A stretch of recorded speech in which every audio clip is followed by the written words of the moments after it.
In this video, we're going to show you how to send your first text message as well as download the mobile app on iPhone as well as Android so that you can text back and forth with all of your leads while on the go, as well as get instant lead notifications while you're out and about.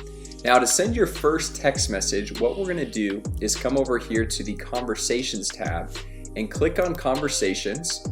And then to create a new custom text message, we're just going to click on this compose message icon, and then we're going to type in the customer's name. So for this example, put in John Smith, and then you can see it's already populated this person's contact information. Now, if you have a different phone number, then obviously you'd put that phone number in right here, and then you can type out a message.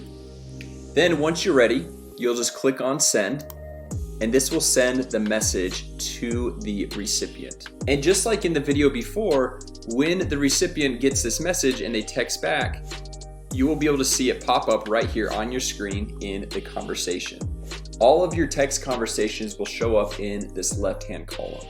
Now, let's download the mobile app so you can text back and forth with all of your leads while you're on the go, as well as get instant lead notifications when new leads come in. Now, if you have an iPhone, what you're going to do is type in the Lead Connector app, and you'll download this app and then just sign in with your email and password that you use to sign into our software. Then if you have an Android, then all you're going to do is go to the Google Play Store and download the Lead Connector app. And once again, you'll just sign in with your email and password you use to log into the software. Now you know how to text back and forth with all of your leads, and you have the mobile app so you can connect with all of your leads and clients while on the go.